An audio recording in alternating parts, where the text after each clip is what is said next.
ಲಿಂಗವೆಂಬ ಎಲೆಯಾಯಿತು ಲಿಂಗವೆಂಬ ಎಲೆಯಾಯಿತು ಲಿಂಗವೆಂಬ ಎಲೆಯಾಯಿತು ಲಿಂಗವೆಂಬ ಎಲೆಯಾಯಿತು ಲಿಂಗವೆಂಬ ಎಲೆಯಾಯಿತು ಭಕ್ತಿ ಎಂಬ ಪೃಥ್ವಿಯ ಮೇಲೆ ಗುರುವೆಂಬ ಬೀಜವಂತರಿಸಿ ಭಕ್ತಿ ಎಂಬ ಪೃಥ್ವಿಯ ಮೇಲೆ ಗುರುವೆಂಬ ಬೀಜವಂತರಿಸಿ ಲಿಂಗವೆಂಬ ಎಲೆಯಾಯಿತು ಲಿಂಗವೆಂಬ ಎಲೆಯಾಯಿತು ಲಿಂಗವೆಂಬ ಎಲೆಯಾಯಿತು ಲಿಂಗವೆಂಬ ಎಲೆಯಾಯಿತು. ಸಿ ನಾಗರಾಜ್ ತಾಲೂಕು ಪಂಚಾಯತಿ ಮಾಜಿ ಅಧ್ಯಕ್ಷರು ಅವರು ವೇದಿಕೆ ಮೇಲೆ ಬರಬೇಕು. ಹಾಗೆ ವೀರೇಶ್ ನಾಯ್ಕರವರು ಕೂಡ ವೇದಿಕೆ ಮೇಲೆ ಬರಬೇಕು ಅಂತ ವಿನಂತಿಸಿಕೊಳ್ತಾ ಇದ್ದೀನಿ.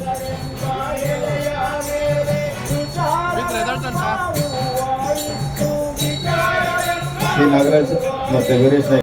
ಓಂ ಶ್ರೀ ಗುರು ಬಸವಲಿಂಗಾಯ ನಮಃ. ಓಂ ಶ್ರೀ ಗುರು ಬಸವಲಿಂಗಾಯ ನಮಃ. ಓಂ ಶ್ರೀ ಗುರು ಬಸವಲಿಂಗಾಯ ನಮಃ.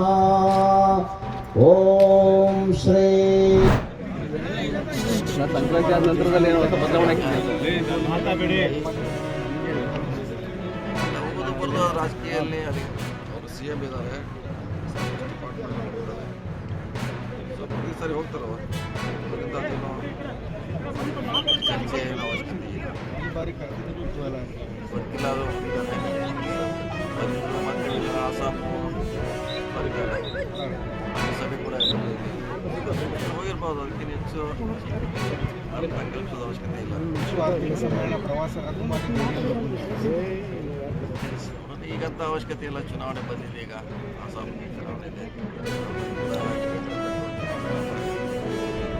ಅಂತಿಮವಾಗಿ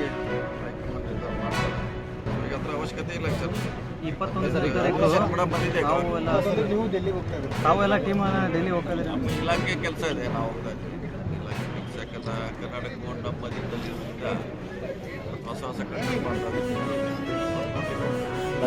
ಆಪ್ತ ಶಾಸಕರು ಒಂದು ಒತ್ತಾಯ ಮಾಡ್ತಿದ್ದಾರೆ ಸರ್. ಅಂದರೆ ಈ ಬಾರಿ ಕರೆದಿದ್ದಾರಲ್ಲ, ಒಂದು ಸ್ಪಷ್ಟಪಡಿಸಬೇಕು. ಸಿದ್ದರಾಮಯ್ಯ ಅವರೇ ಮುಂದಿರ್ತಾರೆ ಅಥವಾ C M D K Shivakumar C M ಆಗ್ತಾರೆ ಹೇಳಿದ್ರೆ ನಾವು ಸಾಕೋದು.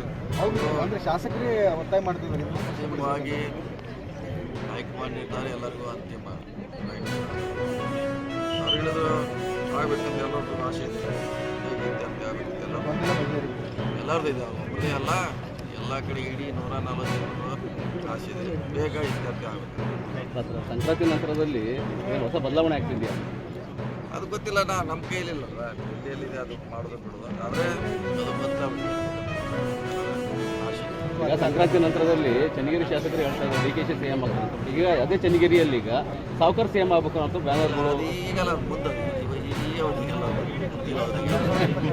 ಈಗೆಲ್ಲ ನೀವು ಕನ್ಫ್ಯೂಸ್ ಮಾಡಿ ಯಾರಾಗೋರು ಆಗಲಿ ಸಪೋರ್ಟ್ ಇದೆ.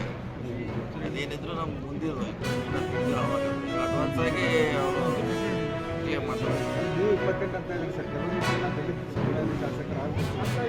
ಇಲ್ಲ, ಅದು ನೋಡೋಣ ಏನು ಅಂತ ಅವ್ರವ್ರ ಅಭಿಮಾನಿಗಳ ಆಸೆ ಅಷ್ಟೇ. ಅಂತಿಮವಾಗಿ ಈಗ ಸಾವ್ಕಾರರು ಚನ್ನಗಿರಿಯಿಂದ ಸಿ ಎಂ ಆಗ್ಬೋದು ಅಂತ ಕೂಗಿದ್ದಾರೆ.